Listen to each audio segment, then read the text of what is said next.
This week's episode of Fireside is brought to you by Legends of Belize, Diva by Sarah, and Wonders Oddities Expo.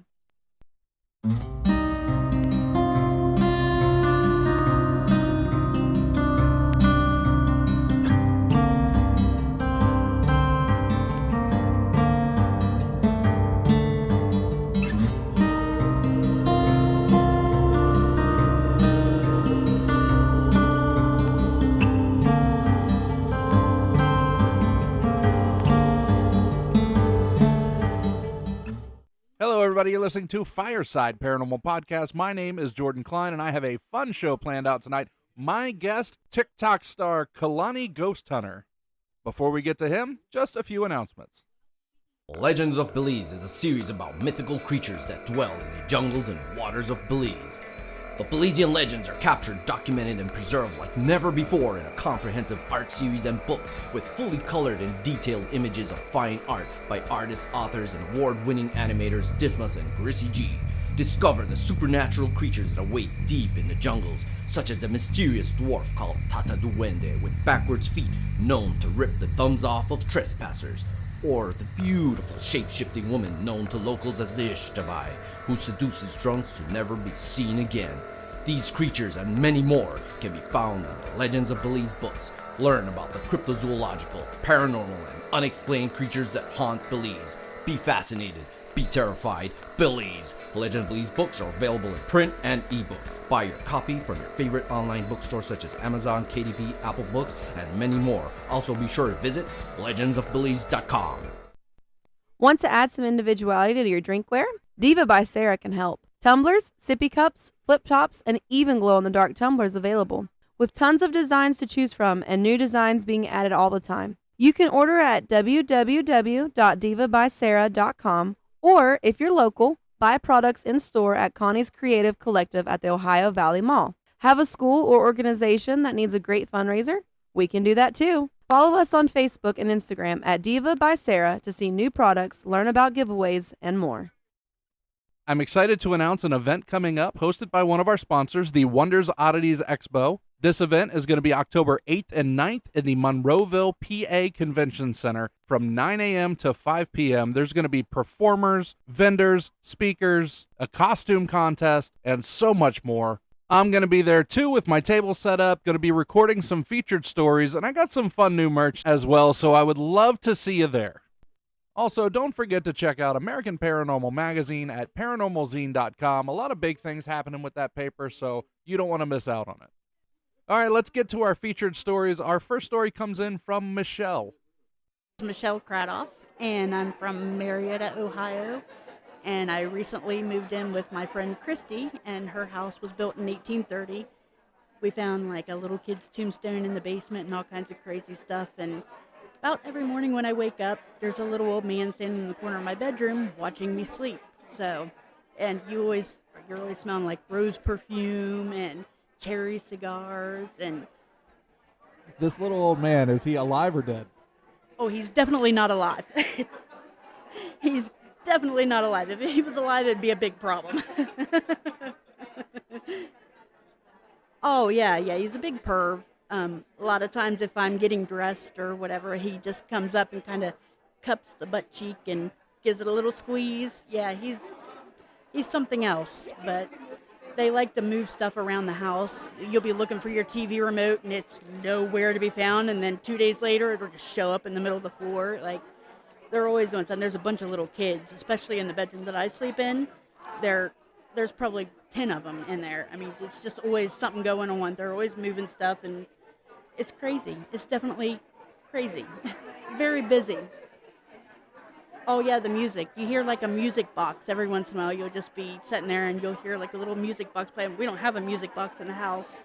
So, yeah, it's very busy in her house, very active. It is definitely a trip.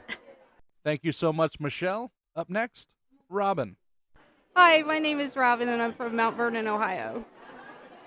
And several years ago, my nephew actually committed suicide, and I took it very badly.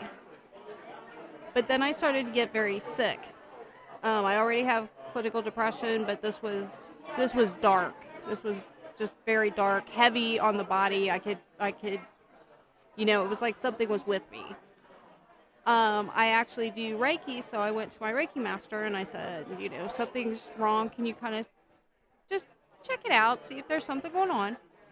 And she said, well, do you know an older man? And I said, well, yes. And she said, oh, he says that he's your father.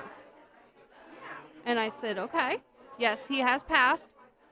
And she said he has a teenager with him. He is blonde. He is upset. She said she could feel the turmoil. And I said, well, that's it exactly. And she said, he is passed. And I said, yes, that's I had somebody just pass. And she said, well, your dad just said that is your nephew. He has him because he won't go to the light. And I could hear in my head his voice, my nephew's voice, saying, it's so dark. I didn't think it was going to be like this.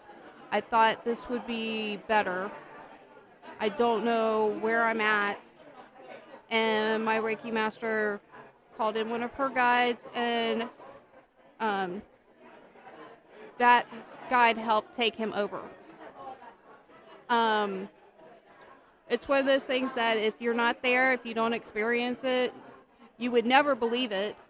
But I know what I heard in my head. I know that I did not give her any information beforehand. She didn't know that my father died. She didn't know that my nephew had passed. So for her to bring those both up, he has a very unusual name, Naaman from the Bible. She knew that. That's not a common name. You can't just pull that out of the air and hope that it's going to hit. So I don't know. It was one of those experiences that made the tragic end for my nephew. At least I was there to help. Thank you so much for that, Robin. This next story comes in from Ellis. I am Ellis Michael Harding. I was born in California, but I spent the first half of my life in England. And In it England? was yes, and Wow. it was in England that I found the creature. So there's this camp. I can't quite remember the name of it, but it was right next to Loch Ness. Okay. In this camp, they have this little campfire surrounded by a whole bunch of log benches. Now, I was about 13 at the time, and I love to play around with logs, like in those little cartoons where people run around on logs, and I tried doing that, but I could never quite do it right. I was too scared that once I started going, I wouldn't be able to stop, and I crashed into something, so I just sort of roll the log forward and back on my feet. And on the second day of my camping trip, I rolled back the log a bit further than usual, and what I saw just chilling underneath the log scared me so bad that I ran all the way to the other side of the camp. Really? It was a hornet, but it was huge. It was the size of a hawk. Wow. And the most striking thing about it was its head. Its head was pure black with these little white dots on it, almost like the head of a killer whale. What? It was just nestled up on the underside of this log. Now, another thing that confused me is that this was a hornet, so where was the rest of the swarm? Where were the workers? Where were the warriors? Where was the queen? This thing was just on its own. Now, it terrifies me to think that there's an entire horde of these things lurking around here somewhere, but for as long as I can remember, in my whole life that I've seen this creature just once, and it was all on its own. Wow. Just hiding under a log. So what do you think that was? Some kind of undiscovered species of eusocial insect.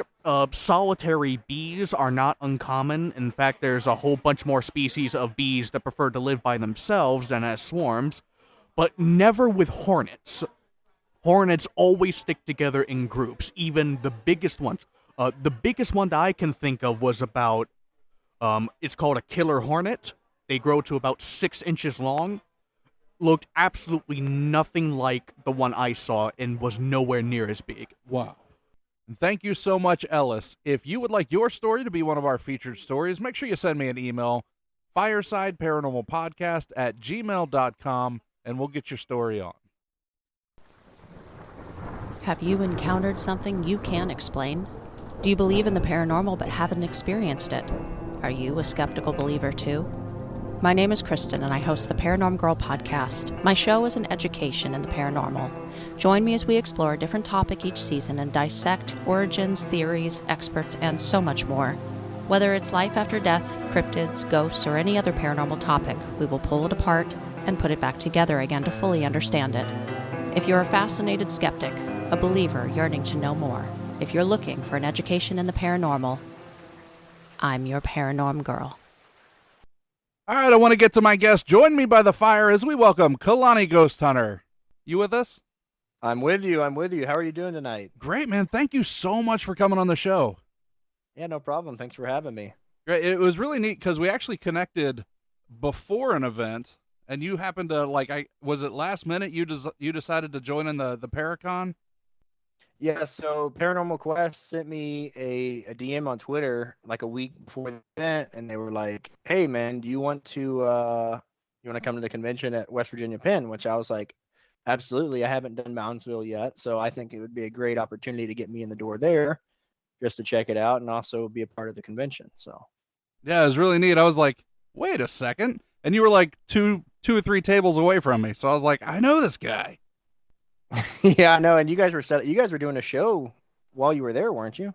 Yeah, so what we do with each show, we have, I call it featured stories. So especially at the conventions, I get a lot of folks that come by and they'll kind of tell me their personal ghost stories. So they'll come sit down and record with me for a bit. So it's really neat. I got to meet a lot of really, really cool people that way. Yeah, that sounds pretty cool, actually. So, yeah, any conventions you see me at, sit down. I'll steal some of your stories too. Will do. I got you. All right, Kalani, you're like a big TikTok star now, right? Yeah, TikTok's my biggest, and then following up to my TikTok would probably be my Instagram, but definitely social media oriented. Now, how did that even come about? You just started recording your adventures, or? Yeah, so I'd been investigating for about 4 years up until I started making content. And the reason I started making content was my wife. We were down at Miss Molly's Hotel in Fort Worth, Texas, said, "Well, maybe you should start making a couple videos and just posting them out there and see how they do."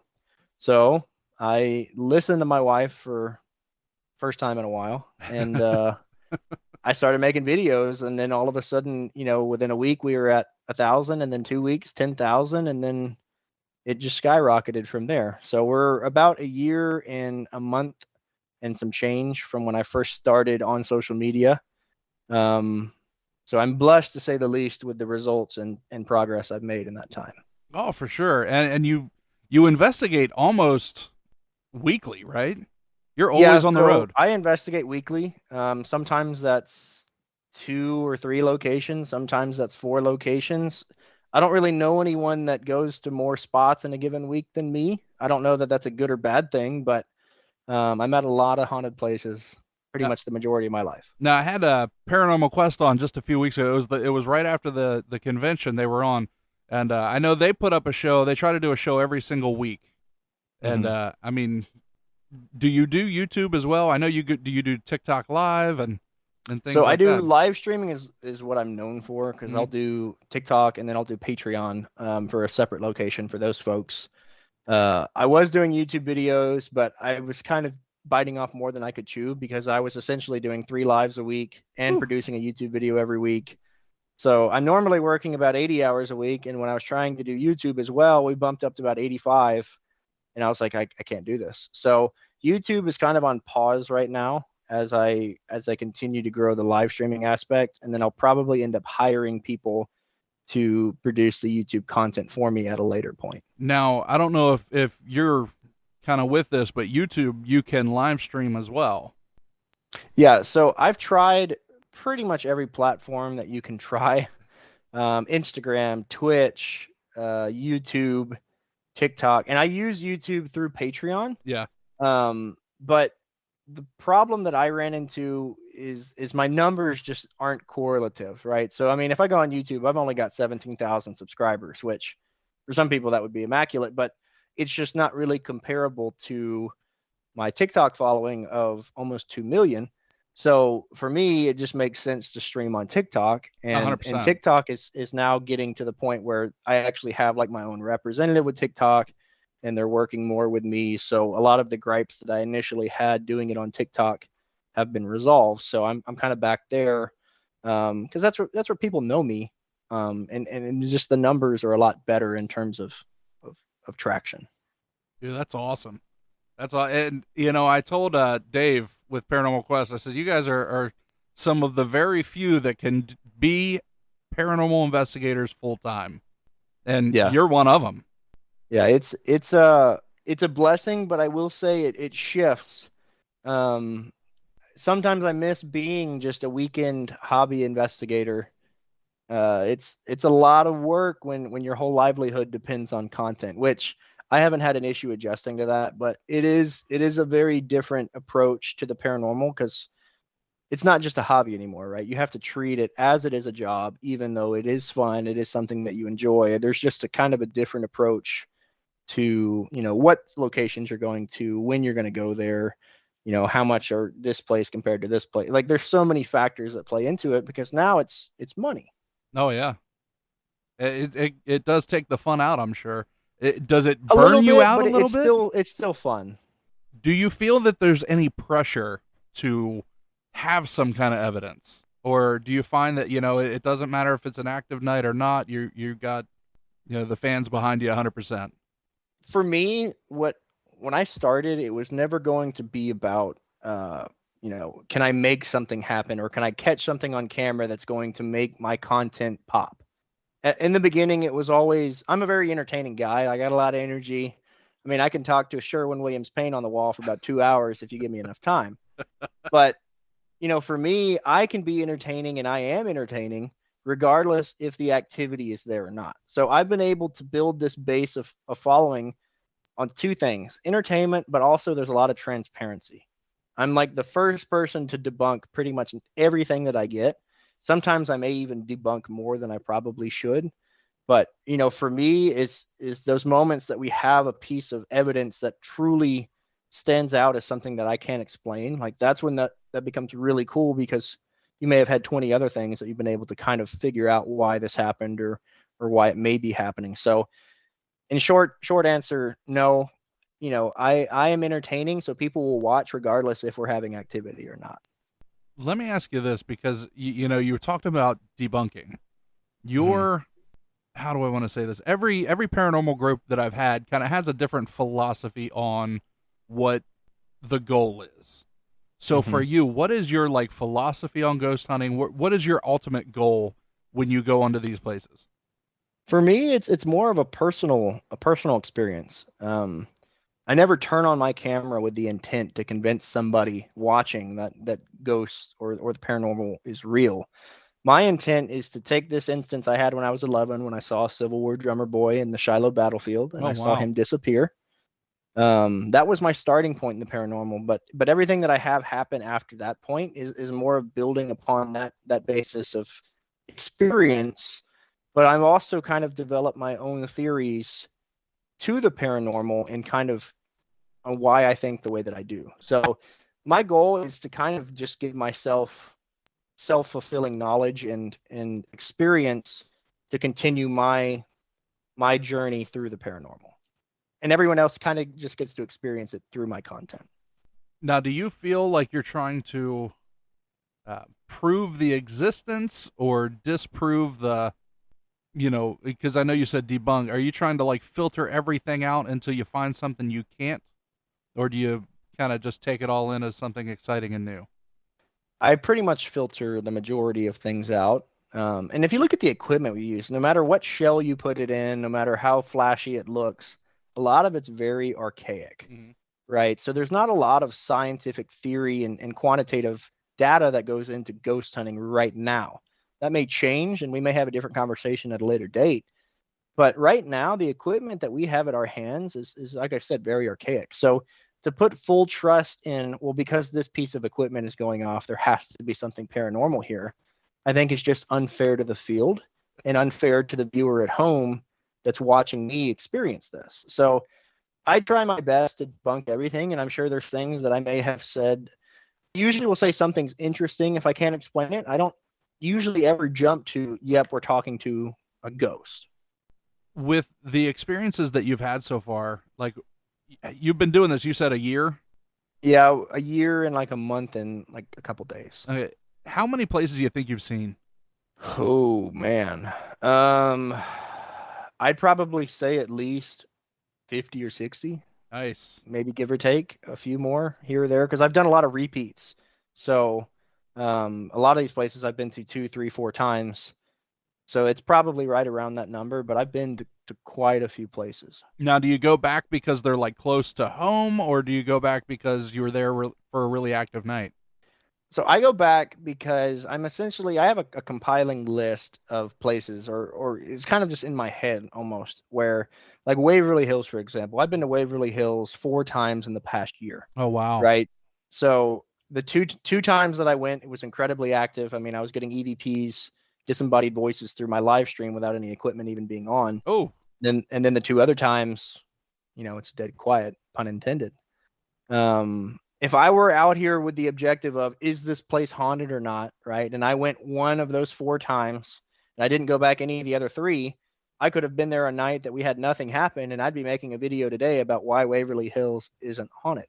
So a lot of the places I go to, not only do I build a relationship with the owners and the people in charge, just to kind of give them promotion as a business through my channels, but also for me as an investigator, it's giving me compiling data where it's not just a one instance anomaly that I'm taking the entirety of everything that I've got to base whether this place is haunted or not. And that's kind of why I lean away from that, because I feel like, if you're approaching it scientifically, which a lot of people either like to claim they do or try to, you can't just go once, right? And you can't just exclaim your theory based off of one instance. If that was the case, then we wouldn't have any of the technological advances we have today, because it was trial and trial and trial and trial before we eventually got to the point where we had a finished product.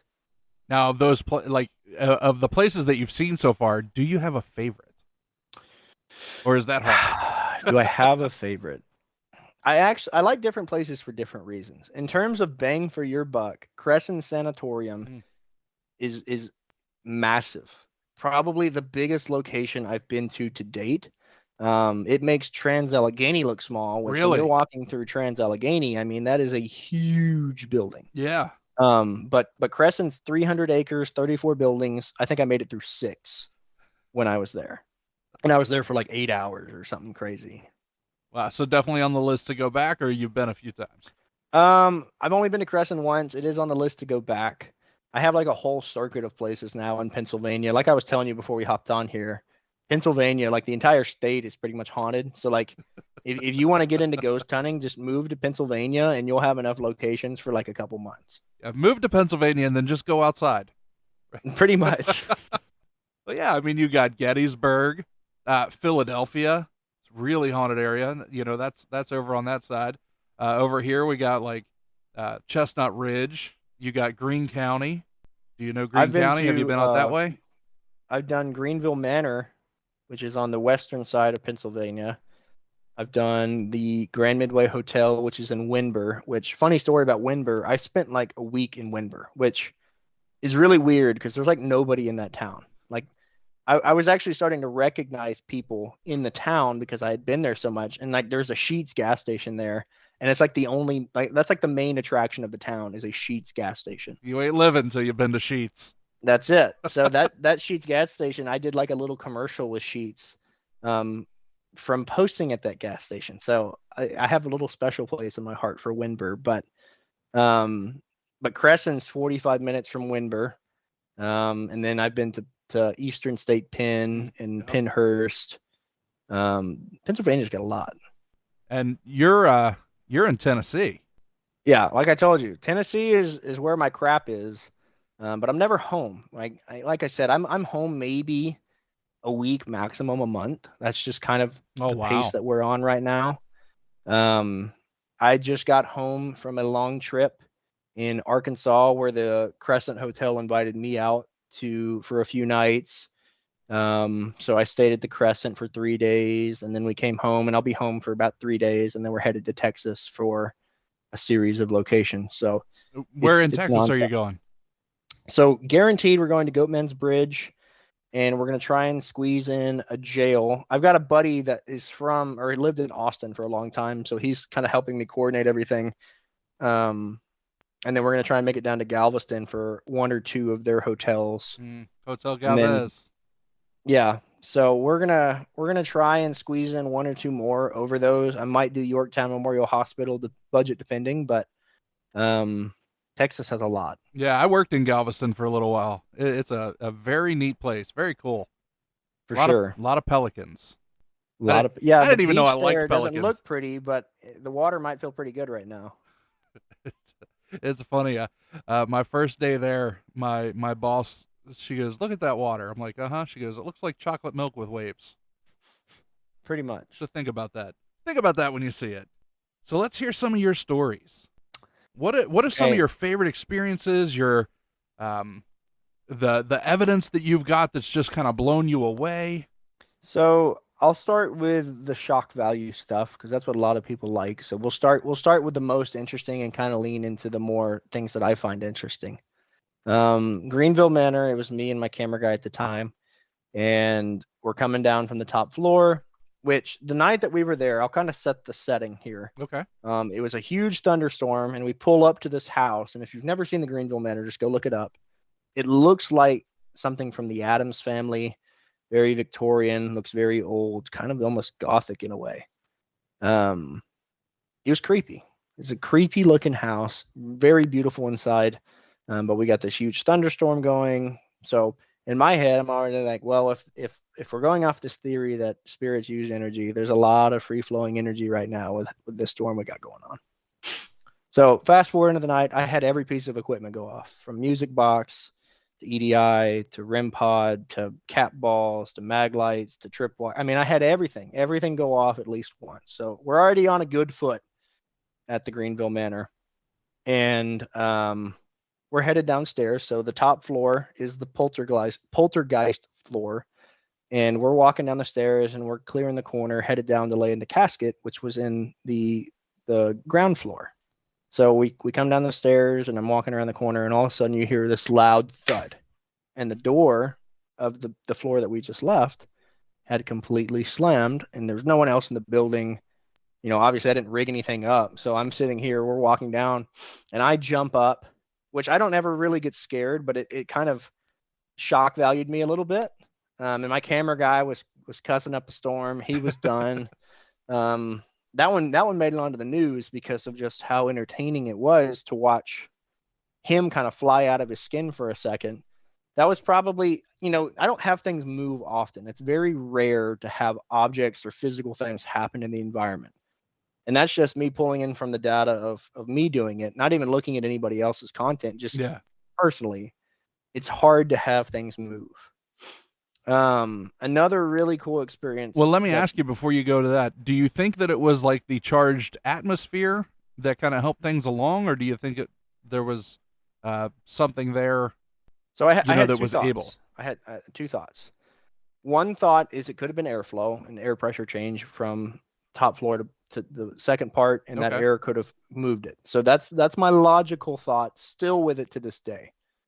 Secondary thought was due to this free flowing energy, increased by the environment around us and outside, it could have had enough energy to essentially slam the door.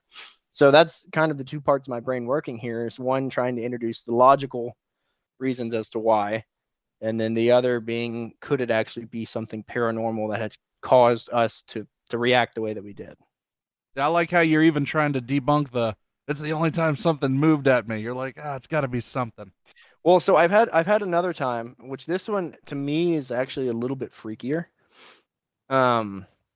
It was at the Post Town School in Middletown, Ohio, which I'm doing an event there in November for 2 nights because I absolutely love this school. But there's 2 dolls there. I've named both of them, and the names have stuck to the point that anyone that goes to these places, they know these 2 dolls by name, and it's because of me. Which that's not me taking credit. That's just where we're at with it. One of them's called Sweetie, which is this old, very like almost porcelain doll, and she's probably about 3.5, 4 feet tall. That's one doll, and then there's this other one that's like this naked, weird-looking old-style doll. And I called her Slender Woman because her arms are real skinny, her legs are real skinny. So anyways, the first time I'm at Post Town and I'm with a few of my buddies that are with POV Paranormal, and it's just me and them 2 in the building. There's no one else up there. I know for certainty there was no one else in the building. And we're in this mean teacher hallway is what they call it, because there was a mean teacher at the end of the hall that used to kind of ridicule kids and whatnot. So we're in her room, and mind you, this entity that's in there, if it is the teacher, does not like me, because I'll stand on her desk and I'll like dance around, and I'm like the horrible student that she probably would have had kicked out already. But you'll hear the call button in her room getting pressed, like she's trying to call the principal. You'll hear it just getting pressed while I'm over here like dancing on her table.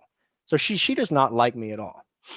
But anyways, first time we're there, I take Slender Woman and I shove her in this locker, and we close the door, and we made sure all the locker doors were closed. And then we walk back, and we're probably 2 hallways over, and I start screaming the name of this teacher's name in the hallways, trying to get some sort of reaction. I don't like to be disrespectful, but in the same time, I'm a Gen Z ghost hunter. I'm very animated. I'm very like meme oriented. That's just how I am. So I'm sitting here screaming for Miss Johnson. I don't even remember what I was saying. And then all of a sudden, out of nowhere, you hear this loud boom. And it sounded like a locker door. Ooh. So I'm sprinting through the hallways because I wanted to see if we could see anything. And sure enough, we get to the room, and the only locker open was the locker where I crammed this doll.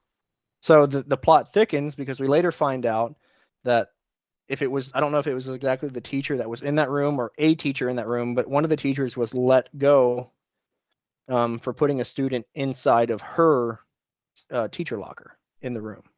So that one to me was like, okay, I don't really have a logical explanation for this one. But it was really cool, and it was kind of confirming when we find out later that one of the teachers in that room was actually let go for putting a kid in the locker. Now let me ask you, when you were screaming, were you like calling the teacher's name, kind or of, were you like, kind of, hey? I think I was like, hey, yo, Miss Johnson, like kind of just hollering for her. Not in a mean way. I don't like to be mean, because like I feel like if I were to die and somebody was going to try and come talk to me, the last thing I would want to do is talk to some asshole sitting here calling me all sorts of names. Like, why do I want to talk to this guy? Yeah. But if this guy makes me laugh and does something funny or just outlandish, then I might communicate with him because it's something new. So that's kind of how I approach it. Now, do you do that with like EVP work as well? I know I was talking with somebody not too long ago. It's always the, hey, are you here? Can you hear me? What's your name? Why are you here? But nobody asks, like, what's your favorite color? What kind of ice cream do you like? So one of my go-to questions is, what's your favorite kind of cheese? I've had really good interaction with it. And for me, I love cheese. Like, I love all sorts of different kinds of cheese. So I feel like it's a question that doesn't get really asked that often. And then another thing that I've kind of stolen from one of my good friends is Adam Kimmel, which he does Resident Undead. Mm-hmm. He always asks for the intelligence test where he asks an entity to say the word banana. So I've been introducing the banana technique, because it's a word that you're not going to mistake it for something else. Like, you're not going to hear banana and think yes, right? Bandana is probably another one you could use, but I like banana better. So, I have a few things. I don't like doing. I feel like paranormal has been just a loop of the same tactics, the same stuff over and over and over again at the same places, which that's fine. I'm not here to reinvent the wheel, but I do feel that if we could introduce a little bit more personality, that we might get more interaction from something there, especially with a lot of these places on how over investigated they are. why would a spirit come and talk to you compared to the Joe Blow that was there 2 nights ago? Well, I think the equipment has changed an awful lot too, just in the last 10 years. When I first Yeah, it started doing has. investigations, it was probably 2006. Uh, you had a flashlight, a tape recorder, and you might have had like an EMF detector, and that was like as high tech as you could get like an infrared light to help with your camera. That was pretty much all you had. Now you're talking about I mean, REM pods. even looking at like a lot of your higher end ghost equipment, a lot of it's just 3D printed shells with, again, very archaic internals, right? You're talking about motion sensors, which have been around for 40 years in variations, right? You're talking about just equipment that's not necessarily new, but they've kind of rebranded crap into a 3D model, and now people are buying it up because it looks flashy. I mean, even spirit boxes to an extent. I mean, you're just using a radio. There's no way that you can Yeah. for certainty say, this voice or these answers coming through are not coincidental. Now, I do like the Estes method because I do feel that removing that human bias is cool. And I've had an experience up until I had this particular experience. I wasn't a big fan of it because I was like, well, I mean, you could know the history of a location and feed enough detail about this particular person and paint this picture without ever having to know the questions. Yeah.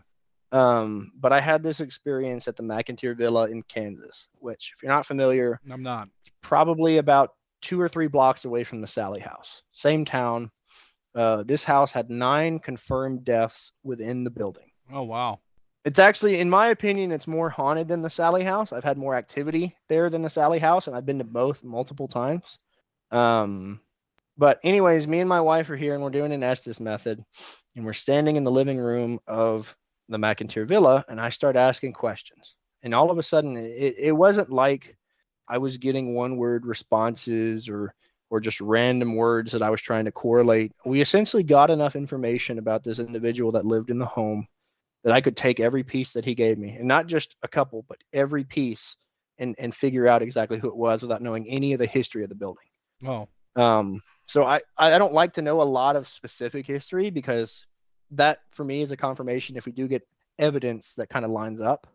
So anyways, we're on this Estes session, and this individual tells me that he loves New York baseball, and that he was from New York, and that he was a attorney, and that he lived in the house. And I asked him what year it was, and he said it was 1921.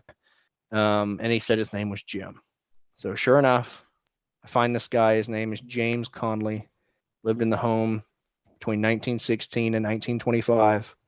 He was originally from New York, moved to Atchison, was the district attorney, and then became a judge. Wow. So for people that are listening that doesn't know or might not know, explain the Estes method. So the whole purpose of the Estes method is to eliminate human bias, right? Because if I tell you right now to not think about a pink unicorn, what are you going to think about? Pink unicorn. But when you throw on noise canceling headphones and you don't know what I'm asking, you're not going to be looking for any particular answers that are coming through on a SB7 or SB11 spirit box. So if you're not familiar with those technologies, they use AM or FM or both, depending on the model, frequencies to try and give spirits a white noise or frequency to manipulate to come through.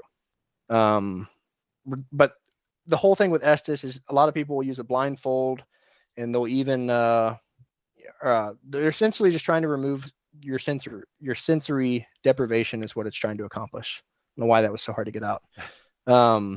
So you're trying to deprive your senses so that you're only focusing on what's coming through the headset, but you have no clue of what I'm asking. So as I mentioned, if you knew the specifics of a location and the specifics of particular people in a location, it would be pretty easy to start painting this picture of somebody at a spot without even trying. But the fact that we didn't know any of it going into it and then getting all of that compiled information, it felt like I was talking to somebody for 2 hours. I mean, and he was working on a case. And then what was even funnier was I asked him, I said, can you give me any of the details of your case? And he said, I can't do that. And I was like, wow. Now, I was going to ask, how clear are the messages coming through to you? Like, So are they all one I'm word at a hearing- time, all I'm or hearing you're is my hearing wife. speech? Now, sometimes when you do the Estes, if you ever listen to the headset, sometimes it's very clear. And sometimes you can discern between multiple voices that are coming through. And then sometimes it's radio silence and you're not getting anything.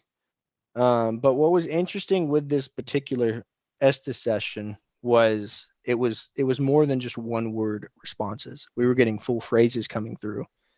Um, so it actually leads me into my theoretical understanding of the paranormal is I don't actually think that there's spirits or ghosts or entities just stuck in places due to trauma or even good energy.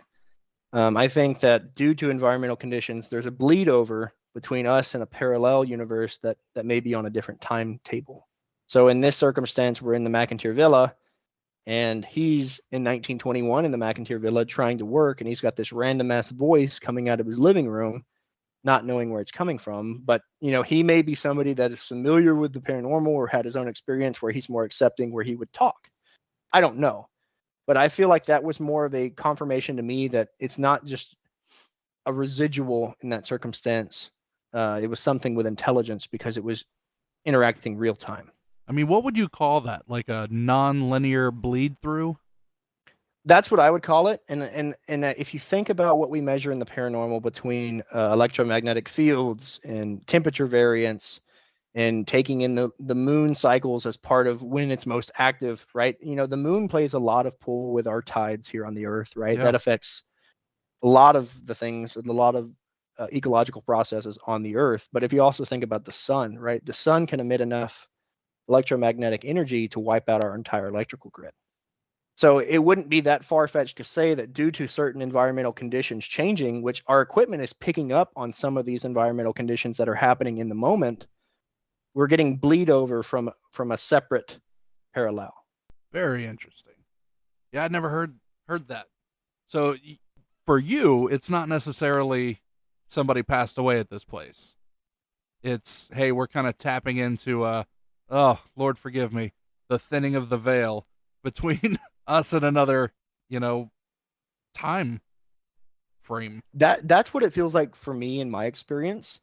And I have run into things that seem like they're running on a loop, but in the same breath, I think that could very easily be them living out their life through that other side, and we're just getting a visual cue on our side where there isn't.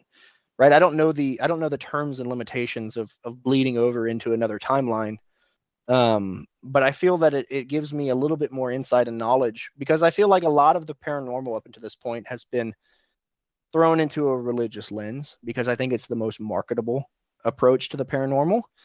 But I do feel there is a point where religion and science do meet. We just don't really have that understanding as of yet, or we may not ever have that understanding. But I feel like that there is a point where those two cross over. I just don't think it crosses where we think it does. That's neat. That is very neat. So, I mean, as far as where you think it meets, is it someplace that we just haven't grasped onto yet? Or is it, do you have a theory on that as well? I mean, if you put it into perspective, right? If you look up into the sky and you're looking at stars, none of those are even alive anymore, right? So if that time, if you put it into perspective how little we are in the grand scheme of the universe, it's not that far-fetched to believe that there's many little things like us planted through multiple timelines. So I feel like when you go to places like your Waverly Hills, like your Pinhurst, where we know that there has been thousands of people afflicted, a lot of traumatic energy, right? I think energy is sticky, but I don't think it's sticky in the sense of they're trapped at this place. I feel like because we're giving ourselves the best chance of interacting with something because we know the history of these places, we can go here and have a connection or bleed over through the veil because we know that there's history here. So do you think you can get that almost anywhere? Like if you really put your mind to it Well, and tried, or and do you I think that it that's needs why to you be have a lot of places that are haunted that people deal with day in and day out. do you think that something tragic has to happen in that area in order to create that veil? Again, I think tragedy is the marketable approach, but I feel like happy feelings and positive energy can be just as sticky in that sense as negative energy, right? And if you look at homes, especially if you live in a very old home, a lot of people's best memories can be found within their own home.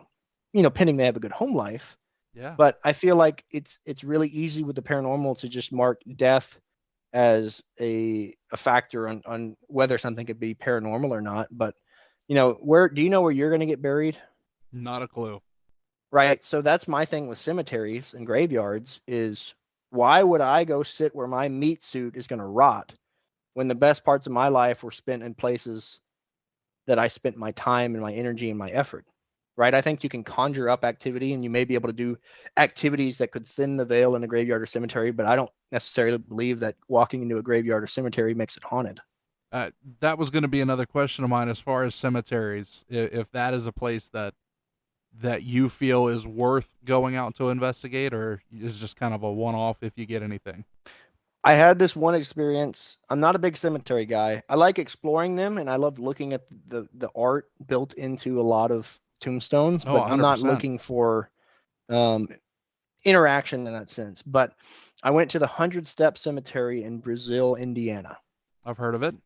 Um, and there's so many people that have walked these 100 steps, dumping their thoughts and energy into this belief that if you do this certain steps up and you count your certain steps down, that the Undertaker appears and he can reveal your how you're gonna die. If you veer off the path, you're gonna have a hand come up and grab you. Right? I do all of these things as one to kind of just experience for myself, but two, for a lot of times to show that it's kind of just a lot of build up with not a lot of reward. But what was interesting was is we actually decided to put out some equipment, and I had my tripwire hit red twice and come back to baseline. So not battery dies and it goes to red, but it actually all goes to red, comes back to pink, and then goes to red again on a separate occasion. That's the only time I've ever had it do that anywhere I've been. Anywhere. I've also had the music box go off and really good Estes session there as well. But part of me believes that, and this is where I think the portal idea comes in, is because so much energy has been dumped into the belief that this place has something attached to it or has some sort of anomaly with these steps, that I feel that the energy that we have dumped into it has created something there that I don't necessarily understand, but has essentially elevated it from just a cemetery to a quote unquote portal. Well, let me ask you this. When you got those spikes, did you do the steps up and down and then get the spikes, or were you just in that area? No, so I had already tried the steps like 4 times. And then we were just down at the bottom investigating because I was like, yeah, what the heck? I'll put out some equipment, see what we get. There's something there. I don't know exactly what. And that land is also very weird because it's had a bunch of stuff happen on it as well, not just the cemetery. So I don't know. Like I said, I think there's things that can happen in or around cemeteries and graveyards to cause activity or bleed over. But I don't necessarily think because you put somebody in the ground that it makes it haunted. That's good. That's a belief that I always held. People, that's like, let's start investigating and let's go to a graveyard. Well, What? here's what I'll say. It's when you're first starting out, it's appealing because it's hitting every nerve, especially the one when you reach out your pocket and don't have to pull out any money. Oh, yeah. So when I first started, I mean, I was going to cemeteries and stuff trying to see if we could get any kind of activity, because when you're talking about exploring this hobby, it's very expensive. I mean, nothing about this is cheap. From the 3D shell equipment to the location cost, I mean, you're dumping thousands of dollars, and especially if you do it at the rate that I'm doing it and many others are or a few others are doing it at. That's a lot of money every year. Yeah, for sure. Now, do you, what's a goal for you? Like, what is the ultimate? Are you wanting to do like your own TV show? Are you happy kind of doing your own I'm thing? happy where I'm at. I'd like to probably increase numbers. I mean, that's everybody that does social media. Right, yeah. The thing with TV, if I were to ever do TV, I would have to keep the ability of creative control and allowing them to essentially let me do what I'm doing now when we're not filming. If I could hit those 2 chords, I'd consider TV. But I don't want it to turn into they put me on a show and they make me say things I don't want to say and do things I don't want to do. I've built my platform and my notoriety off of transparency and authenticity, and I feel like the TV show can encapsulate that, then that's on their creative director, not me. Yeah, that's a big deal too. Not a lot of folks can say that they've built the the platform that you have, being No, transparent on no, everything. yeah. Yeah, that's Most huge. people think, like I said, most people think you got to have, running through the halls and screaming at nothing, and there's elements to that are fun, right? I mean, there's elements that of excitement that come into it, but you can definitely exaggerate it a lot more than you need to if you're trying to make your audience feel a certain way. And I've worked with people that I know for certainty were causing things to happen in the environment. Mm. And for me, it's a whole discredit to the entirety of this field, because there's people out here genuinely sitting in the dark for 12 hours to have nothing happen, looking for that one moment that will change it for them.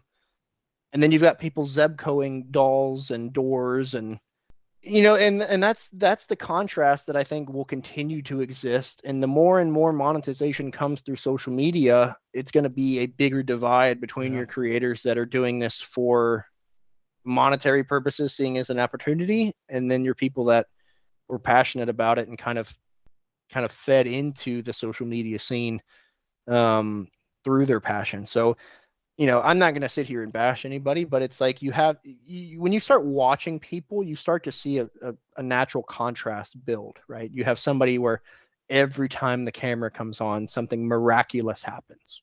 And then you've got this other guy that sits here in the dark for 4 hours and has absolutely nothing happen, maybe a couple meter hits, but that's it. So it's like there's a natural contrast of why is this happening to one and not the other. It's interesting. Today I put out on Twitter, and I asked, who your favorite, social media investigator is. And we had some people, name drop you, right? And I think it's a big deal and says a lot that you're as genuine as you are. You're transparent the way, you want it all to be out. You're even debunking things that, most people would be like, oh my gosh, something flew across the table. And you're like, oh, air pressure from one floor to the, you know what I mean? Like, you're really trying to break it down into what are the words I want to say here? You're breaking it down into what you absolutely wouldn't be able to unexplain just to keep it real. I just, hats off to you. I think it's great. I think what you do is great. You're a great guy, right? Try to be. And that's what's funny, right? Because people, there's a group of older investigators, some on TV, some not. That there's just a new approach to the paranormal, right? And with me, some of the content that I put out, it has to appeal to multiple, thousands, millions of people. I can't just hone in on just saying, look at this piece of evidence that I got. That's boring. Nobody wants to sit there and watch a REM pod going off in a room, right? So I add humor into my stuff. It's like, take your third act to this haunted prison, or, let young gravy date your mom. Like, just stupid stuff, but it's funny, but it's still getting people involved into the locations, into the hauntings, into the content. And then they can watch my live streams and actually see investigative practices being performed. But I feel like there's so many people that have been trying on the social media game that are older investigators now that are very upset. I don't know, jealous. I don't know what the word is. Jealousy's ugly, man. It is. Jealousy's ugly because, they'll be like, well, this guy is putting up these stupid videos and I've been making YouTube videos for 15 years. And I'm like, okay, but if your content sucks, it doesn't matter what I think or you think. If no one's watching it, then you might want to change it up a bit. I mean, you're only going to beat a dead horse for 15 years. And if it hasn't gone anywhere, you might want to switch the horse you're beating. Yeah. Yeah. But people don't want to have that conversation. Yeah, so a lot of folks aren't ready for that. Stay in my lane. But I mean, also you're gearing towards your audience. That's how many older generation folks are riding TikTok? You'd be surprised. Honestly, you'd be surprised. My still top category is like 30 to 50-year-old women. Yeah. Still to this day. All right, wait, hold on. Are you saying like 30's old? How old are you, Kalani? I am 24. Oh goodness. I'm 37, so I would be the old guy. Yeah, I guess there are some old guys on TikTok. I just mean older than me. No offense given. I love all my people. I'm just saying the majority of my following is 30 to 50-year-old women. Now, how many do you get when you do these live streams? Because I watched one of your live streams. This was a few weeks ago. I not all of it because I can't stay up because I'm old, Kalani. I can't stay up all night like you do. You said it, not me. But how many people do you have live that So watch your? the record to this date in a night of views, both including TikTok videos and TikTok live streams, is 30 million in one night. Wow. I haven't hit that. I last hit that, I think it was in February. I hit that number. The closest I've come since then, maybe like 11 million. On average right now, it's kind of scaling downward a little bit, but I think it will ramp up the closer we get to Halloween. That's kind of like when I really ramped up last year. So the numbers are starting to climb again. But the range is usually anywhere from about 800,000 live stream views in a night to about 8 million. That's about standard. Not including any video views, which they can range anywhere from, 100,000 to 20 million. It's not really a rhyme or reason on some of them, but a lot of people see my stuff, which I enjoy because, the paranormal is something that's been very taboo for a long time. Oh, for sure. And I'm happy that I'm part of that movement of pushing it more mainstream.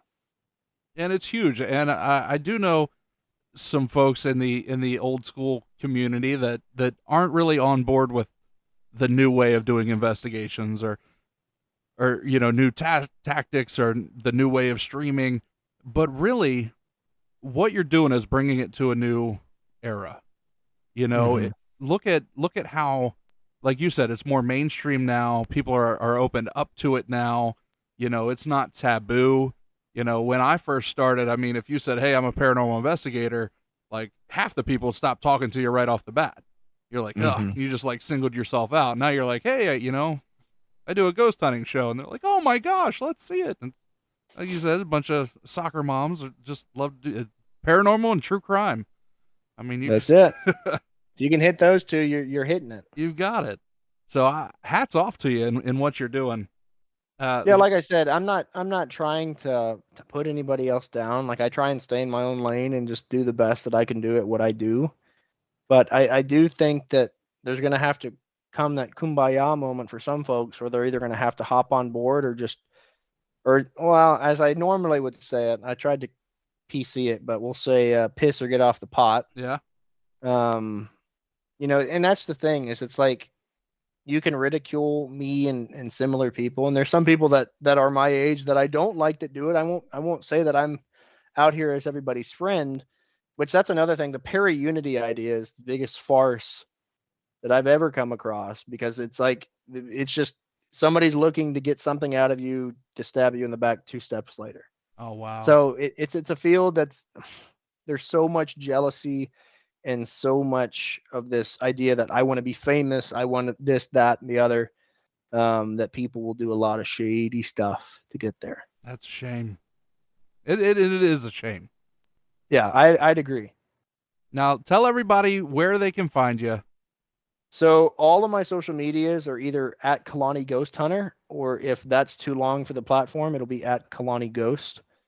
Or if you go to KalaniGhostHunter.com, that's KALANI ghosthunter.com, it'll have the links to every one of my social media channels there. Do you have any speaking gigs coming up?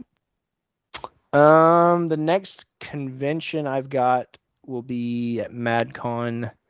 I think it's the 17th. That will be at Madison Seminary in Ohio. But I've got a few things in the works coming into October that I can't really disclose just yet. We're still finalizing a couple things. But the 17th will be my next, I guess, in-person event. Very cool. I want to thank you so much for coming on the show and being a part of what we do here. I really do appreciate you. Well, I appreciate you having me. Hey, have a good night. Thank you. You too. And with that, the fire is out. Thank you so much, Kalani, for coming on the show. Thank all of you for listening. I appreciate every single one of you. If you haven't had the chance yet to connect with me online, Fireside Paranormal Hub on Facebook. That's the group you want to join. Instagram, Twitter, at Fireside Parapod, Parapod. TikTok, and we do have Patreon. Make sure you get involved with that. Patreon.com/Fireside Paranormal. Tiers start at just $1. You get a name drop on the show, a private Discord server, merchandise, giveaways, and bonus audio. We record the after interview conversation. It's exclusive to Patreon. And something else I just started, now at any tier level, you get the interview only section of the show available to you. And that is patreon.com/Fireside Paranormal. If you want to get yourself some sweet, sweet Fireside merch, go to firesideparanormal.com. That is all the time we have for this week. So until next week, everybody, don't be afraid, only believe.